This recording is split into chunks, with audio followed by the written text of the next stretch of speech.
Hola, qué gusto acompañarlos. Mi nombre es Vera Campos. Yo soy psicóloga y los acompaño del Centro Médico de Radioterapia de Siglo XXI.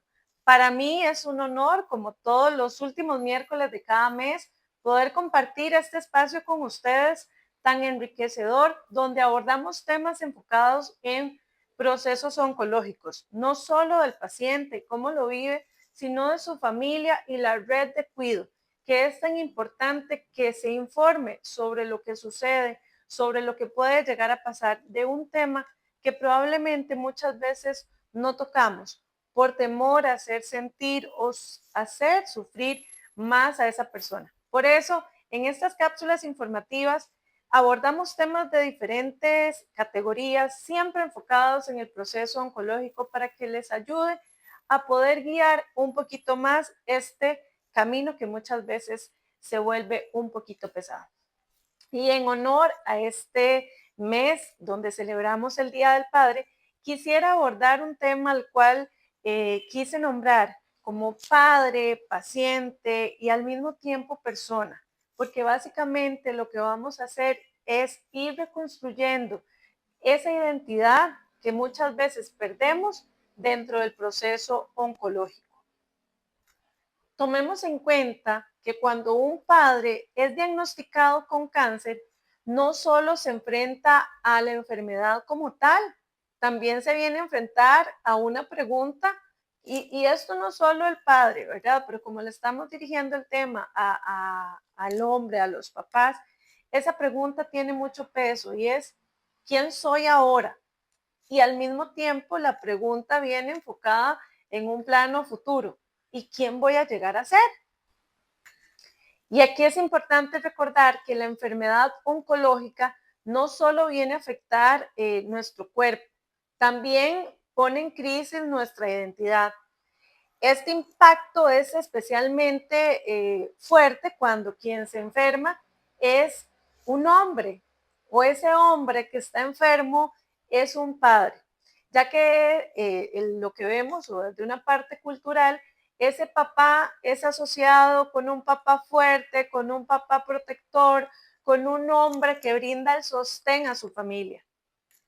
Y es por esta razón que hoy hablaré de cómo el cáncer viene a transformar la vivencia de la paternidad, cómo puede generar rupturas en la forma en cómo me identifico y también cómo es posible poder reconstruirse desde una nueva forma de ser padre, de ser paciente y seguir siendo una persona.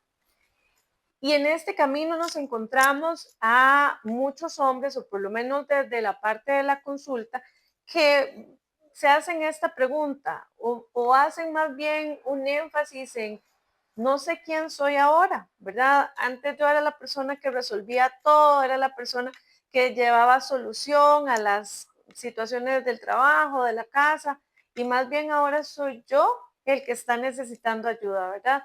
Este tipo de relato es totalmente común y al mismo tiempo es muy válido. No es que estamos perdiendo de una forma definitiva nuestra identidad, sino que es una etapa que podemos hablar de transición que requiere del acompañamiento de nuestra familia, del equipo de apoyo y muchas veces desde la parte psicológica. Y en este punto es entender que ante un diagnóstico oncológico vamos a vivir un proceso de duelo, ¿verdad? Un proceso de duelo en este caso de el yo anterior, la persona que yo era previo a recibir este diagnóstico, por todos esos pensamientos asociados de qué voy a hacer o cómo voy a llegar a ser yo en el futuro. Y aquí es importante poder validar esta pérdida simbólica, ¿verdad? Y se ve muy simbólica desde el proceso adaptativo. Toda pérdida que es significativa requiere de un proceso de duelo, ¿verdad? El cáncer no solo nosotros vivimos el proceso de duelo desde la salud física o desde la pérdida muchas veces funcional en ciertas áreas, sino también la pérdida de rutina, los planes que tenemos a futuros o proyectos que tenemos a corto plazo que tal vez tenemos que poner en pausa o en algunos casos completamente dejar de lado o cambiarlos. También vivimos un duelo desde la imagen corporal, si hay algún tipo de alteración o algún tipo de cicatriz o cirugía a la cual me tengo que someter, ¿verdad? E inclusive aquí también tenemos que ver que hay un duelo al verse alterado hasta aspectos del carácter, ¿verdad? Que me definían a mí previo a la enfermedad. Por ejemplo, bueno, resulta que yo, era un papá que siempre era el que trataba de mantener a la familia unida o era el que determinaba cómo era que íbamos a solucionar este problema o cómo íbamos a celebrar esta actividad. Y resulta que ahora yo en un proceso de enfermedad no tengo la voluntad, el interés o las ganas de ponerme a solucionar o a dar alternativas ante estas situaciones. Y aquí es donde vemos esta alteración en el carácter, ¿verdad? O esta forma de cómo yo empiezo a cambiar mi forma de ser ante el proceso oncológico. Y aquí tenemos que tener claros que este proceso lo que viene a implicar es la aceptación de que ya no vamos a volver a ser las personas que éramos antes exactamente, ¿verdad? Sobre todo, ¿por qué? Porque no significa que yo no pueda reconstruir una nueva versión de mí mismo. Yo igualmente sigo siendo valioso, ¿verdad? Realmente yo sigo siendo una persona importante, pero tengo que entender que van a haber cosas que van a cambiar, que van a haber situaciones que yo tal vez no voy a poder afrontar como lo hacía antes.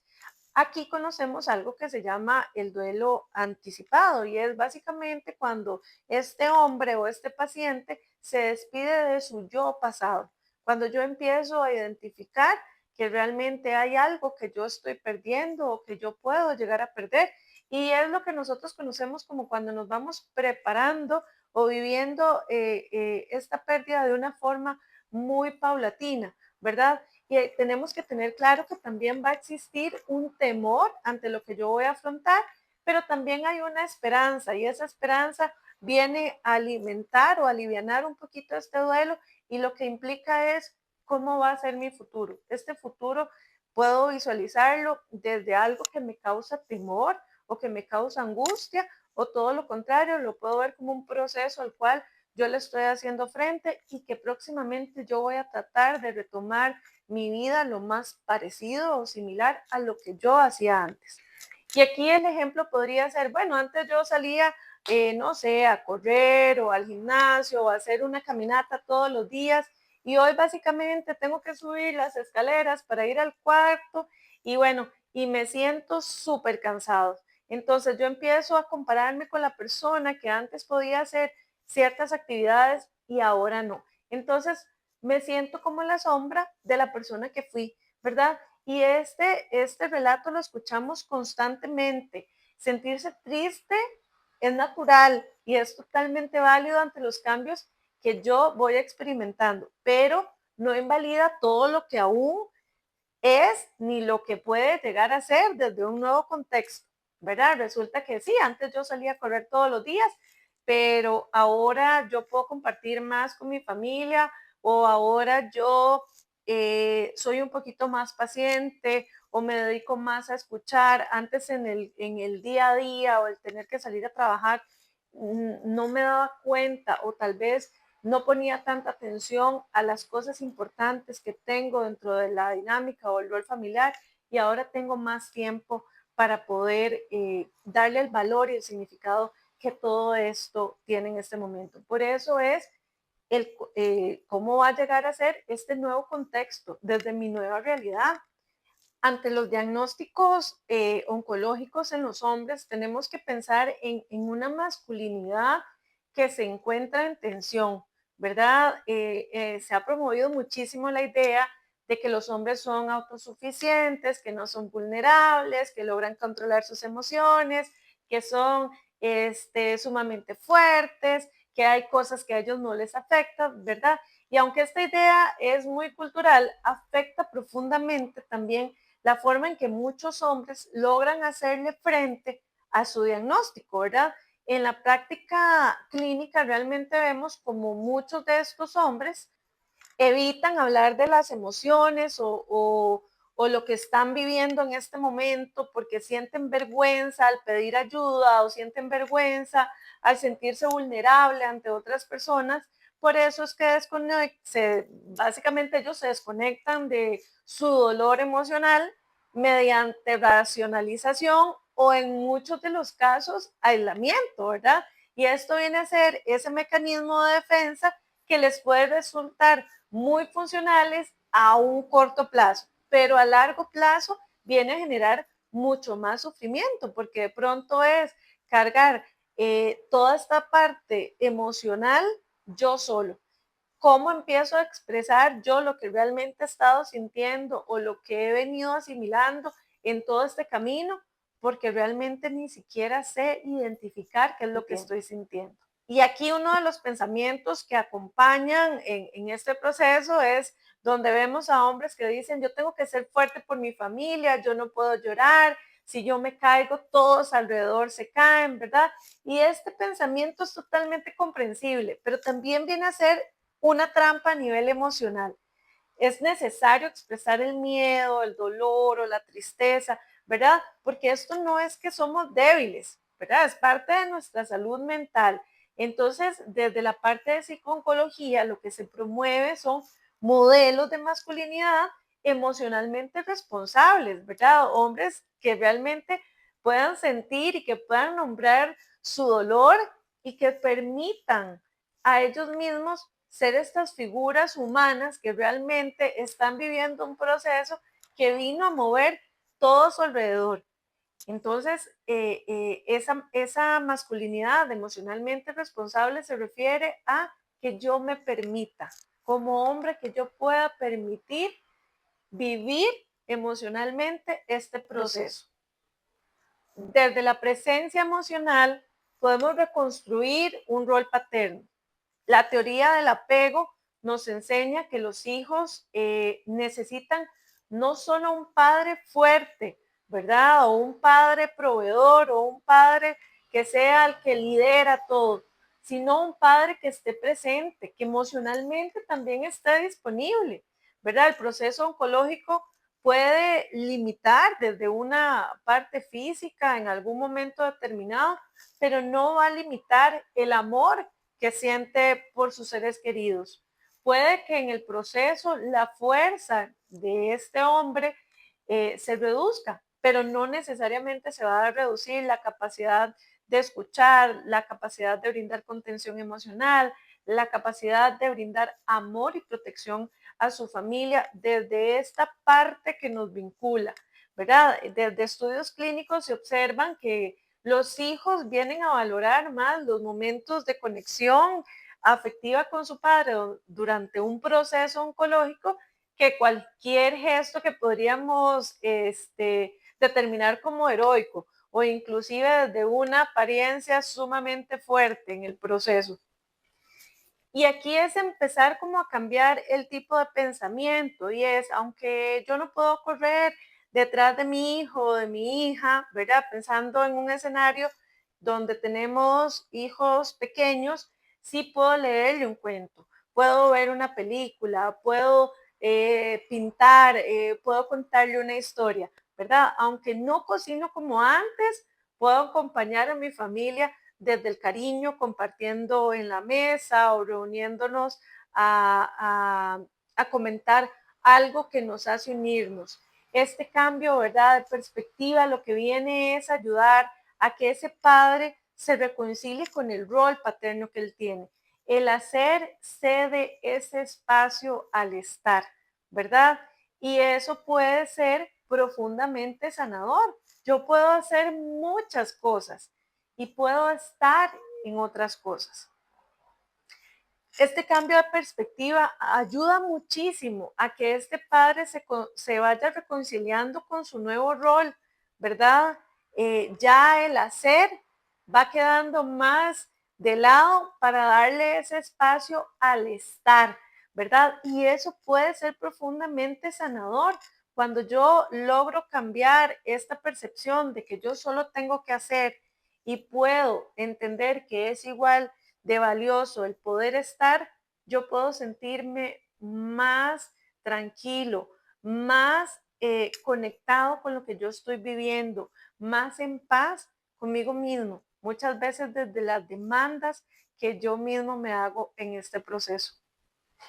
Y aquí tenemos que ver cómo hacemos esta búsqueda de sentido o cómo integramos esta nueva realidad, ¿verdad? Tenemos que tener claro que nosotros podemos encontrar sentido incluso en un sufrimiento o en el dolor, porque lo que se trata es de vincular una experiencia con valores o causas que trasciendan, ¿verdad? Esto es lo que conocemos como ese sentido de vida que viene a actuar como una ancla emocional, que viene a ayudar a este hombre, a este papá o a este paciente a reconstruirse sin negar lo que ya ha vivido, ¿verdad? Sino integrándolo a una nueva narrativa desde esta experiencia personal. Es por eso que muchas veces nosotros lo que hacemos es invitar a estos hombres, a estos papás, a estos pacientes a dejar mensajes, cartas, grabaciones, recuerdos que den continuidad de ese rol paterno más allá de lo del tiempo, porque muchas veces el temor se asocia a que yo ya no voy a poder hacer esto, a que yo ya no voy a poder salir a jugar con mis hijos o con mis nietos, o que yo ya no voy a poder compartir ciertas cosas. Por eso es importante cómo integro yo mi realidad y cómo le doy sentido a mi vida a partir de lo que estoy viviendo. Y aquí podemos entender que quizás yo no voy a vivir como vivía antes, ¿verdad? Pero puedo seguir enseñándole a mis hijos, a mi familia, a las personas que me rodean sobre este coraje, sobre el amor, sobre la gratitud y todos estos valores o todas estas experiencias que yo puedo ir mostrando a lo largo de mis días.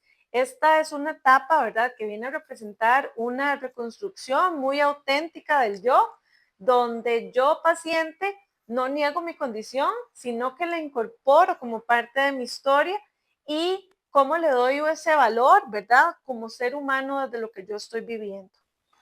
Recordemos que un diagnóstico oncológico no es lo que define a una persona, es un proceso y una parte difícil en sí, pero también puede ser una oportunidad para construir una paternidad mucho más consciente, una masculinidad mucho más humana, una identidad mucho más profunda. Ser fuerte no es no sentir, ser fuerte, todo lo contrario, es permitirse, ¿verdad? Sentir y poder seguir caminando. Así que yo les agradezco muchísimo este ratito que han podido compartir conmigo y recordemos que estos procesos son algo de lo que realmente nosotros tenemos que aprender.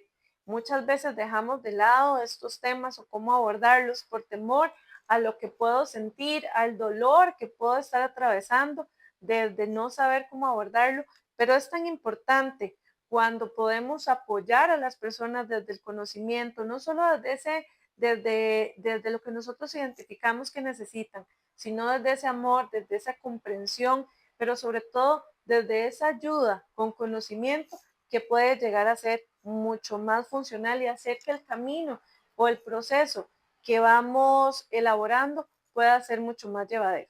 Para mí ha sido un gusto y un placer poder acompañarlos este ratito y bueno, cualquier pregunta, cualquier duda, me la pueden hacer saber acá en los mensajitos y yo se las estaré respondiendo próximamente.